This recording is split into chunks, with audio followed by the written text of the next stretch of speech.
আজকের এই ভিডিওটি বন্ধুরা আপনি দেখলে অবশ্যই বুঝতে পারবেন যে আপনি ওয়াইটি স্টুডিওটি বারবার চেক করলে আপনার চ্যানেলে গ্রোথ কমবে না বাড়বে, আপনার চ্যানেল কি ডাউন হবে না ফ্রিজ হবে না আপনার গ্রোথ হবে। আজকের এই ভিডিওটি সম্পূর্ণভাবে দেখতে পারবেন। কিন্তু অন্যান্য ইউটিউবাররা, তারা বড় বড় কন্টেন্ট ক্রিয়েটররা, তারা কিন্তু বলে থাকে যে আপনি ওয়াইটি স্টুডিওটি যদি আপনি বারবার না লক্ষ কোটি বার যদি আপনি চেক করেন আপনার চ্যানেলে কোনো ক্ষতি হবে না, আপনার চ্যানেলে গ্রোথ কমবে না, আপনার চ্যানেলের ভিউজ কমবে না। কিন্তু আজকের এই ভিডিওটি সম্পূর্ণ আমি উল্টাভাবে আপনাদেরকে আমি বুঝিয়ে দিব। আপনি ওয়াইটি স্টুডিওটি আপনি বারবার চেক করলে যে আপনার চ্যানেলটি গ্রোথ কমে যাবে, ডাউন হয়ে যাবে। আজকের এই ভিডিওটি বন্ধুরা, আমার এই চ্যানেলটি কিন্তু আমি যদি ওয়াইটি স্টুডিও বারবার চেক না করতাম তাহলে আমার এই চ্যানেলটি আজকে বন্ধুরা লক্ষ কোটি মিলিয়ন সাবস্ক্রাইবার কিন্তু চলে আসতো। কিন্তু বন্ধুরা দেখেন, আপনি যে ওয়াইটি স্টুডিওটি বারবার চেক করলে আপনার চ্যানেলে কোনো ক্ষতি হবে না বা ক্ষতি হবে, আজকে আমি প্রমাণ দেখিয়ে দিব। দেখেন বন্ধুরা, আপনি যখন ওয়াইটি স্টুডিওটি বারবার চেক করবেন, দেখেন আপনি কি করলেন, একটির পর একটি ভিডিও দেখতেছেন, চেক করতেছেন। দেখেন এমন কিছু লেখা আছে, এমন কিছু টাইটেল আছে, এমন কিছু ট্যাগ আছে, আপনি যখন ওই ট্যাগগুলা আপনি দেখছেন যে আমার এই ভিডিওটা যে ভাইরাল হচ্ছে না, এই ভিডিওটা কেউ দেখছে না, এই ভিডিওটা ইউটিউব ইমপ্রেশন করাচ্ছে না, দেখি তো আমি কয়েকটি ট্যাগ বা টাইটেল আমি এখানে বসিয়ে দিই। আপনি কি করলেন, সেখান থেকে আপনার ট্যাগ টাইটেল ডিসক্রিপশন আপনি কি করলেন আবার নতুনভাবে সাজালেন।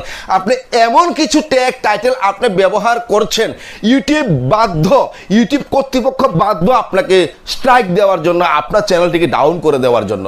তো আপনি সেখানে কি করলেন, ডিসক্রিপশন তৈরি করলেন, ট্যাগ টাইটেল ডিসক্রিপশন আপনি কি করলেন, সাজিয়ে দিলেন। সে সাজানোর কারণে আপনার চ্যানেলটি গ্রোথ ছিল, কিন্তু ভিডিওটি গ্রোথ ছিল, র্যাঙ্কিং ছিল, সে ভিডিওটা কিন্তু বন্ধুরা আপনার ভাইরাল ছিল, সেই ভিডিওটা কিন্তু আপনার ফ্রিজ হয়ে গেছে, ডাউন হয়ে গেছে।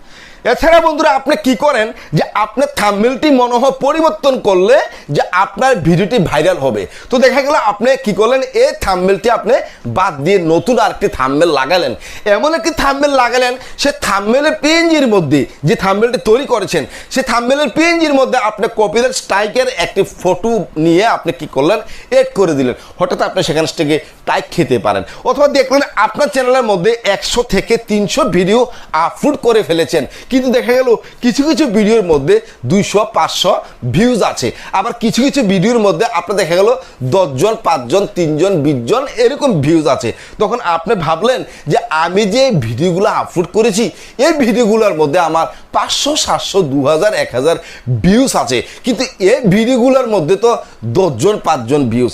মনে হয় 10 জন, 5 জন এই ভিডিওগুলোর মধ্যে ভিউজ আছে বিদায় ইউটিউবে আমার দর্শকরা আমার ভিডিওগুলো দেখতে পছন্দ করছে না, কেননা এগুলোতে ভিডিওতে ভিউজ নেই। তা আপনি কি করেন যে আপনাকে নিজের ক্ষমতা, নিজের দাম মর্যাদা বাড়ানোর জন্য, দর্শকদের কাছে ফুটানোর জন্য আপনি কি করেন, সেই ভিডিওগুলো আপনি যে ভিডিওগুলোর মধ্যে ভিউজ কম, এই ভিডিওগুলো আমরা কি করে ডিলিট করে দিই। আমি নিজেও করেছি বন্ধুরা, আমার চ্যানেলে অনেক ভিডিও ছিল যে ভিডিওগুলোর মধ্যে ভিউজ নাই, আমরা কি করি সেই ভিডিওগুলো আমরা কি করি ডিলিট করে দিয়ে বড় বড় যেগুলো ভিডিওর মধ্যে ভিউজ বেশি সেই ভিডিওগুলো আমরা রেখে দিয়েছি, আর যেগুলোর মধ্যে ভিউজ দেয় এগুলো আমরা ডিলিট করে দিয়েছি।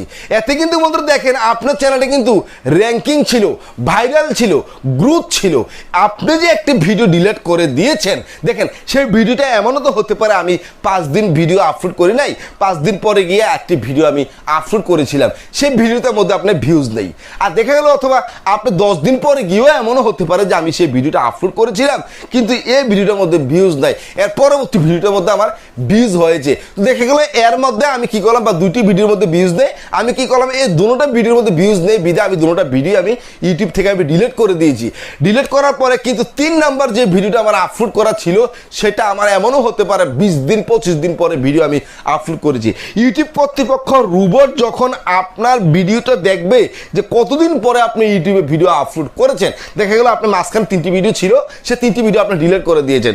ইউটিউব রোবট কর্তৃপক্ষ, ইউটিউব অ্যালগোরিদম যখন দেখলো যে আপনার সেই ভিডিওটি আপনি 20 দিন 30 দিন পর আপলোড করেছেন, আপনাকে কিভাবে আপনাকে ভাইরাল করবে বলেন? আপনার চ্যানেলটি কীভাবে র্যাঙ্কিং করবে? আপনার চ্যানেলটি তো ফ্রিজ হয়ে যাবে, ডাউন হয়ে যাবে। তো আমি বলছি যে ইউটিউবে আপনি ওয়াইটি স্টুডিও বারবার চেক করলে আপনার অনেক সমস্যা হবে। আপনার এভাবে কোনো সমস্যা হবে না, আপনি একবার না কোটি কোটি বার দেখলেও আপনার চ্যানেলে কোনো ক্ষতি হবে না, ক্ষতিটা আপনি নিজে করে ফেলবেন পারেন। এর আগে প্রতিদিন ওয়াইটি স্টুডিও আপনার চেক করার কোনো প্রয়োজন নাই। আর যদি চেক করেন তাহলে আপনি নিজে চালাক হয়ে যাবেন, আর আপনি নিজের দোষে নিজের চ্যানেলের ভিডিওগুলোকে আপনি কি করবেন, ডাউন করে দিবেন। আপনার চ্যানেলটি বন্ধুরা র্যাঙ্কিং ছিল, সেই চ্যানেলটি আপনি কিন্তু ফ্রিজ করে দিবেন।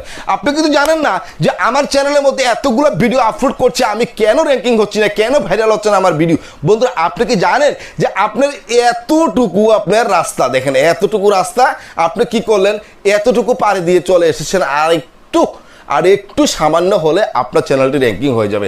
কিন্তু আপনি এই সময়ে আপনি কি করলেন, 5টি ভিডিও আপনার চ্যানেল থেকে আপনি ডিলিট করে দিয়েছেন। দেখেন, তো আপনি তো এতটুকু চলে আসলেন, হঠাৎ এতটুকু চলে আসলেন, দেখেন এতটুকু বাকি একটু অংশ বাকি রয়েছে। আপনি যখন 5টি ভিডিও ডিলিট করে দিলেন তখন ঠাস করে আপনার কি করলেন, ফ্রিজে এতটুকু পর্যায় পর্যন্ত চলে আসলো, এতটুকু পর্যায় পর্যন্ত চলে আসলো। আপনি ছিলেন এখানে, আপনি চলে আসলেন কোথায়, এখানে। তো এই কারণে বলছি বন্ধুরা, আপনি ওয়াইটি স্টুডিওটি বারবার চেক করার কোনো প্রয়োজন নাই। কেন চেক করবেন? আপনি তো চেক করে ভিডিও আপলোড করেছেন, সেখানে এত চেক করার তো কোনো প্রয়োজন নাই। তো আমি বলছি ওয়াইটি স্টুডিওটি বারবার চেক না করে আপনি যে ভিডিওটি ইউটিউবে আপলোড করবেন, সেই ভিডিওটা বারবার আপনি একদিন দুদিনের মধ্যে আপনি ভালো করে আপনি কি করেন, সেটাকে আপনি এসইও করেন, ঠিক করে ভালো করে আপনি থাম্বনেল তৈরি করে আপনি